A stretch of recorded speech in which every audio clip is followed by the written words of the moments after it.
El detective privado en el ámbito familiar. En los años que llevo ejerciendo mi profesión, he comprobado que es habitual no ya solo el desconocimiento de la figura del detective privado, sino también de aquellos temas en los que desarrollamos nuestra actividad, y que pueden reportar grandes beneficios a nuestros clientes. Esto es así ya que el detective privado es el único profesional legalmente capacitado que lleva a cabo investigaciones de carácter confidencial para personas físicas o jurídicas. En este sentido, es significativa la consideración que de nosotros tiene el Tribunal Supremo, que nos define como testigos privilegiados.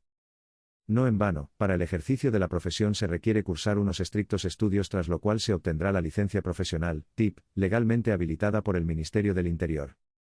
Por ello, como modo de acercar la figura del detective privado a la sociedad, creo que es interesante analizar algunos de los más frecuentes campos en los que trabajamos, de modo que despachos de abogados, clientes y la sociedad en general, puedan entender que a través de nuestro trabajo, pueden obtener beneficios que no solo desconocen, sino que exclusivamente podemos prestar los detectives privados. Los campos de actuación abarcan investigaciones de carácter familiar, personal, económico, laboral, de seguros, informes comerciales y precomerciales, de solvencia, mercantiles, relacionados con nuevas tecnologías, propiedad industrial, arrendamientos, etc. Sin entrar en una exhaustiva descripción de estos campos, más propia del temario de un curso para la obtención de la licencia de detective privado, creo interesante exponer algunos de ellos, centrándome en este caso en aquellos relacionados con el ámbito familiar, referido a todas aquellas investigaciones relacionadas con las relaciones personales y familiares, porque entiendo que este es el que más incidencia tiene en la sociedad, ya que a todas las personas les puede afectar. Convenios de separación.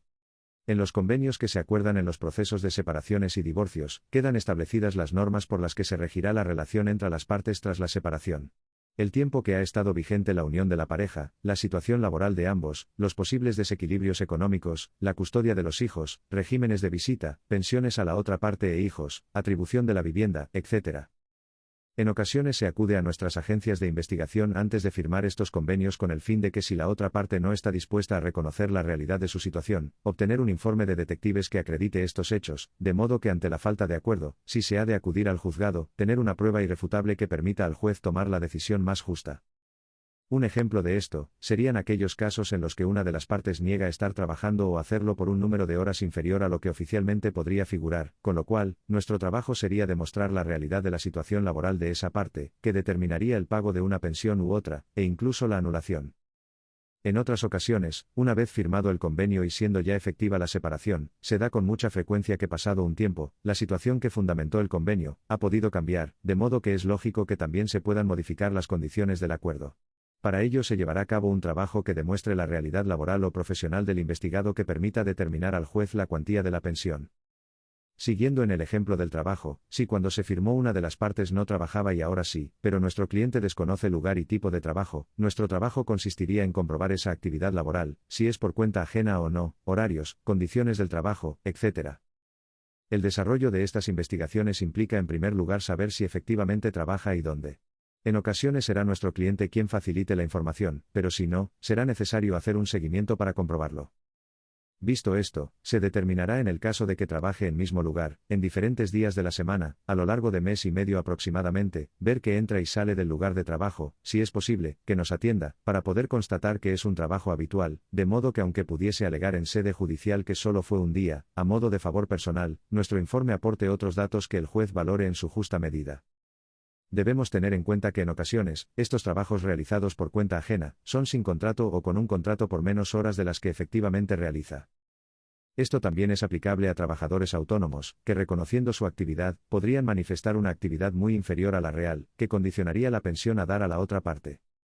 Dejando de lado las responsabilidades derivadas del ilícito, si esto es así, nuestro trabajo es el único modo de demostrar la realidad de la actividad laboral. La custodia de hijos. Otro tema de trabajo muy habitual en nuestros despachos es el referente a la custodia de hijos. Si bien al día de hoy en la sociedad actual la norma común en las separaciones es la de la custodia compartida, ya sea por semanas, quincenas, esto puede variar en función de numerosos factores, que abarcan desde la edad de los hijos a la disponibilidad de los padres, así como otras circunstancias. No hay que olvidar que la custodia lleva aparejado un componente económico. Cuanto más tiempo estén con uno de los padres, mayor deberá ser la pensión que el otro pase para el sostenimiento de los hijos.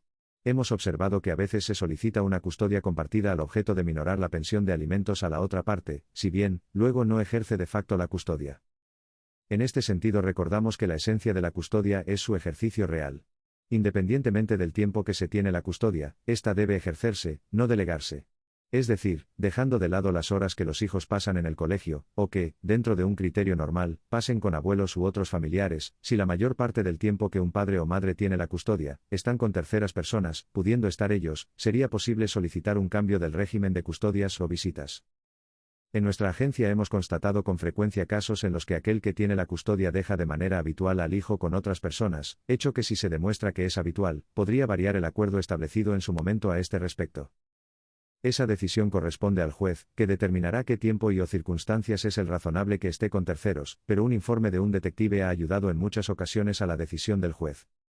Asimismo, actitudes y comportamientos alejados del concepto jurídico del buen padre de familia tales como la desatención del hijo, dejándolo solo en casa, no ejerciendo vigilancia en la calle o comportamientos como una conducción negligente de vehículos, realización de actividades peligrosas o no adecuadas a su edad, etc. En general, el desarrollo de estas investigaciones consiste en aportar las pruebas que determinen sin duda cómo ejerce la custodia el padre en cuestión. El que un juez ordene el cambio de custodia es complicado, porque se trata de un derecho básico. Por ello, a lo largo de unas semanas, deberemos observar cuál es el comportamiento habitual. Nuestro cliente debe entender que en estos casos se requiere más que en otros la habitualidad. Puntualmente, cualquier persona puede encontrarse con situaciones que condicionen el ejercicio de la custodia. Un caso más extraño y extremo, pero que también se da, es el que uno de los padres durante el ejercicio de la custodia, lleve un modo de vida incompatible con el que se considera adecuado en la convivencia con un menor de edad, como por ejemplo, abuso y o consumo de alcohol o sustancias narcóticas, etc. Uso de vivienda. En las separaciones ha sido frecuente que el uso de la vivienda habitual del matrimonio se adjudique a aquella parte que tenga la custodia de más duración de los hijos, con el objeto de que éstos sigan residiendo en la casa de modo que se altere lo menos posible su modo de vida, lo que no altera las obligaciones de la otra parte a contribuir al mantenimiento de la vivienda en pagos tales como hipoteca, impuestos, seguros, etc. Sin embargo, esa situación conlleva la obligación de que la parte que se queda en la vivienda, caso de rehacer sentimentalmente su vida, no puede convivir en esta casa con su nueva pareja. En los últimos años y como consecuencia de la jurisprudencia establecida al efecto, se nos contrata para que se demuestre si se cumpliendo con este requisito. Un informe debidamente fundamentado obligaría a cambiar la adjudicación de la vivienda y su posible venta, con la liberación de las cargas económicas de la otra parte. Para ello, no necesariamente debe de pernoctar en ella todos los días.